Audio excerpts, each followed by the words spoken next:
Assalamualaikum warahmatullahi wabarakatuh. Pemirsa, informasi mengenai Kabupaten Kota Waringin Timur dan sekitarnya telah kami rangkum untuk Anda dalam Jurnal Kotim. Bersama saya Fibi Serayu Anita, berikut informasi selengkapnya.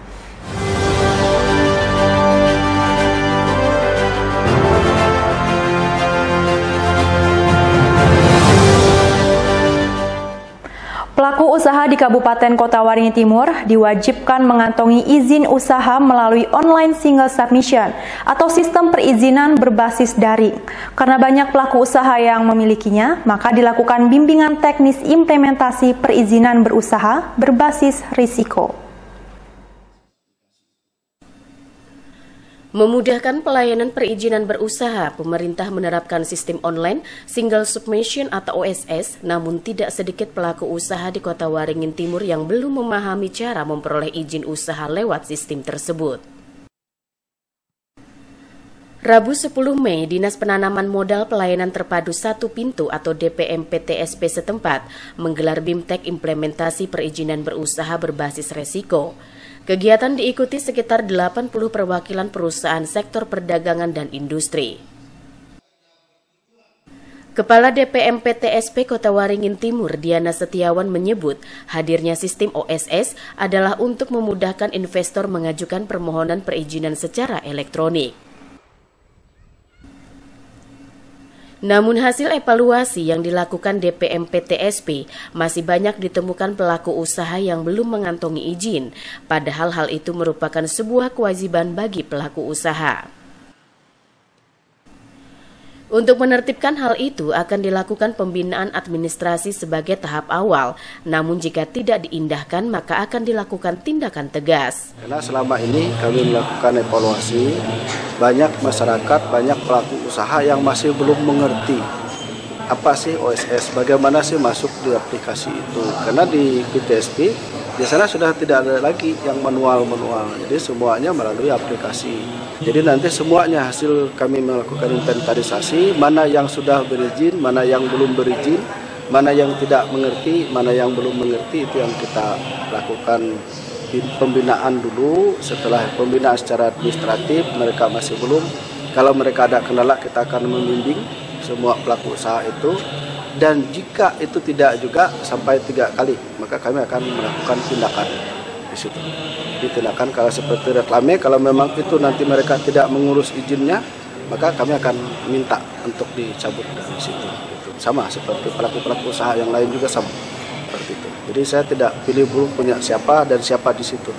Yang penting penuhi, kalau tidak dipenuhi kita lakukan. Tapi secara administratif tetap kita lakukan. Melalui bimbingan teknis dan sosialisasi yang dilakukan, diharapkan semakin banyak pelaku usaha di Kota Waringin Timur memiliki izin usaha. Selain menguntungkan pelaku usaha karena bisa berusaha dengan nyaman dan legal, daerah juga akan menerima pendapatan asli daerah melalui retribusi yang dibayarkan ke kas daerah. Masud Badarudin, Hayat TV. Waktu pengajuan bakal calon anggota legislatif atau Bacalek Kabupaten Kota Waringin Timur tinggal 5 hari lagi. Namun belum ada partai politik yang mengajukan Bacalek. Meski begitu telah ada 6 parpol yang menyampaikan jadwal pengajuan Bacalek. Pengajuan Bacalek Pemilu Legislatif 2024 dimulai dari tanggal 1 Mei 2023. Namun hingga hari ke-10, tepatnya Rabu 10 Mei, belum ada satupun parpol di Kota Waringin Timur yang mengajukan Bacalek ke Komisi Pemilihan Umum atau KPU setempat. Kendati demikian, Ketua KPU Kota Waringin Timur Siti Fatona Purnaningsi menyebut, hingga hari itu dari 18 parpol peserta pemilu legislatif Kota Waringin Timur tahun 2024 telah ada 6 parpol yang menginformasikan jadwal pengajuan Bacalek. Dalam pengajuan Bacalek, seluruh berkas administrasi yang disyaratkan wajib dipenuhi Bacalek maupun parpol. Jika terdapat berkas administrasi yang kurang, maka akan dilakukan pengembalian untuk dilengkapi.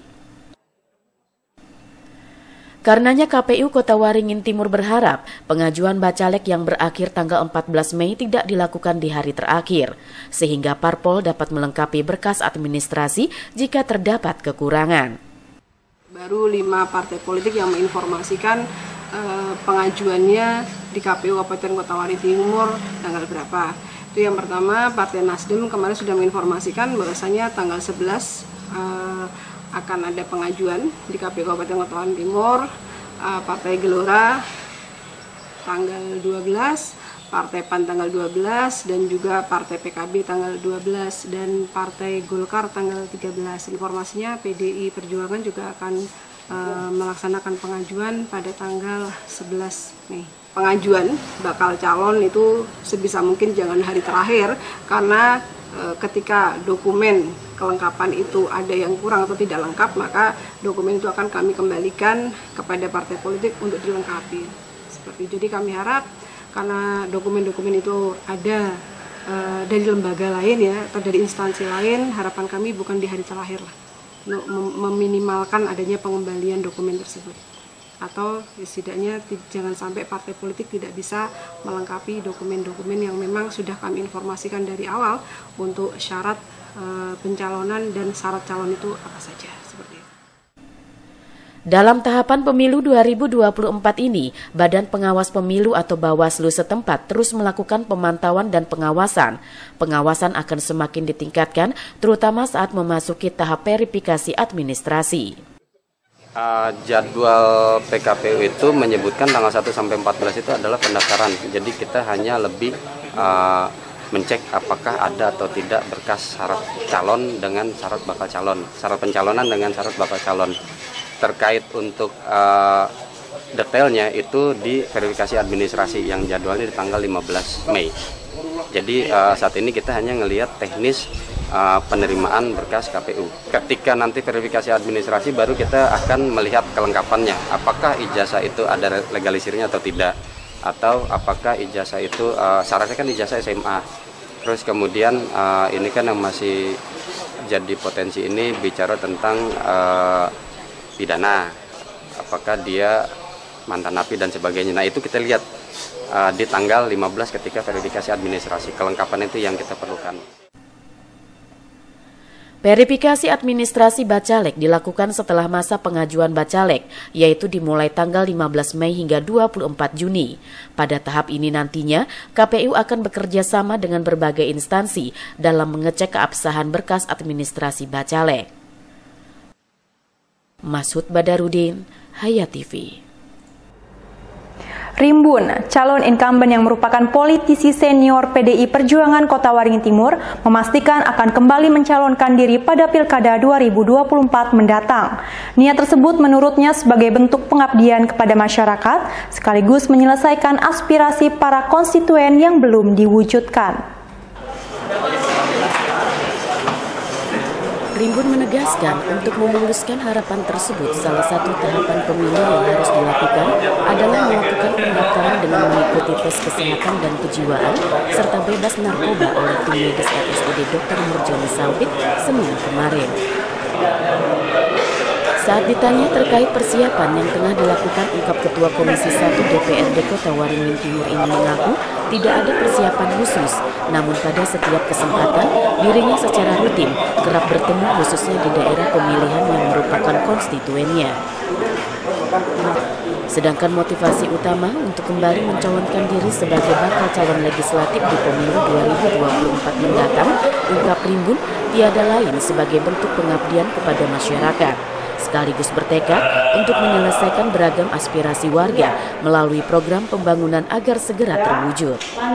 Silakan tulis angka 1, jika tidak tuliskan angka 2. Ya, sudah pasti tentu kami sebagai incumbent ya, anggota legislatif yang masih aktif sekarang, kami menginginkan atau PR-PR kami yang belum terselesaikan pada periode ini, ya kami ke depan ingin menyelesaikan PR-PR apa yang menjadi kerinduan atau yang dirindukan oleh warga masyarakat, terutama di daerah dapil kami dan juga pada umumnya untuk Bumi Habaringurung yang ada di Kabupaten Kutai Timur. Selain itu, ungkap Rimbun apabila kembali terpilih, dia berupaya akan memperkuat fungsi legislatif seperti dalam hal penganggaran, serta dengan program pengawasan terhadap hal-hal yang berkaitan dengan pelaksanaan pembangunan sehingga manfaatnya dapat dirasakan masyarakat. Nurmansa, Hayati.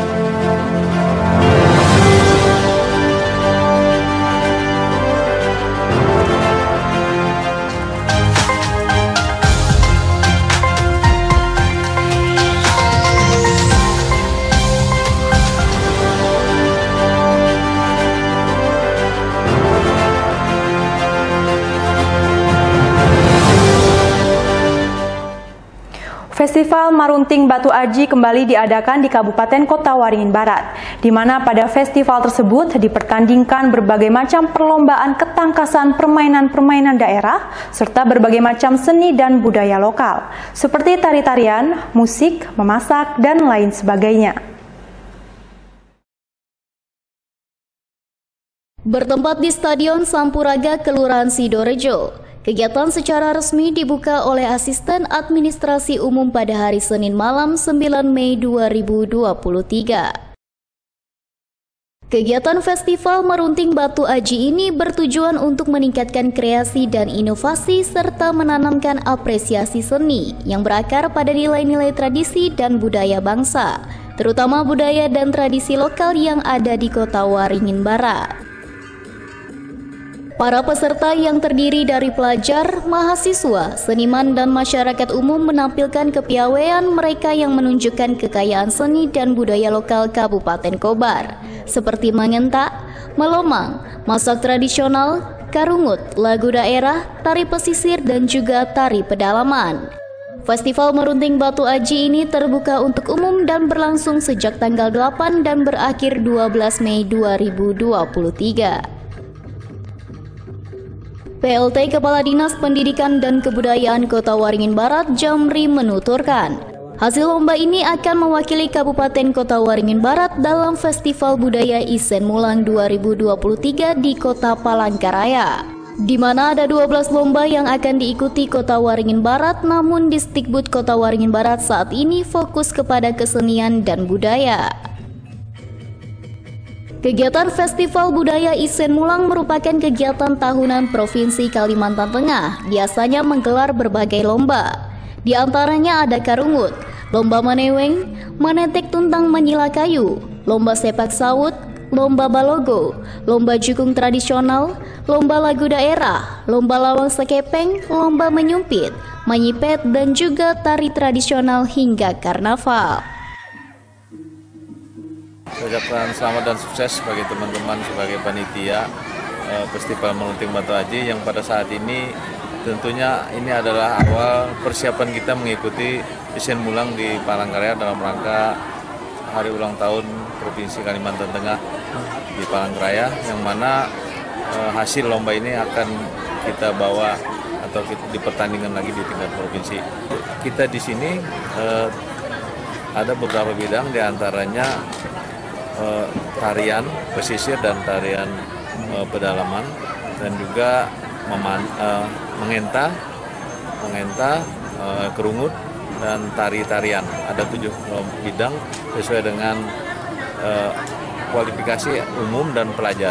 Mudah-mudahan kami mohon doa dan dukungan dari masyarakat Kabupaten Kota Waringin Barat sehingga nanti dalam pelaksanaan nanti akan membawa nama baik Kota Waringin Barat dalam artian prestasi yang gemilang yang kita harapkan. Selain menggelar Festival Marunting Batu Aji, Dinas Pendidikan dan Kebudayaan juga menggelar bazar yang diikuti oleh anggota UMKM yang ada di Kabupaten Kota Waringin Barat. Jamri, SBTV. Sejak beberapa bulan terakhir di Pangkalan Bun terdapat penjual buah dan minuman yang dipercaya berkhasiat dari pohon buah lontar atau siwalan, di mana buah dan minuman tersebut didatangkan dari Situbondo, Jawa Timur. Berikut liputannya untuk Anda.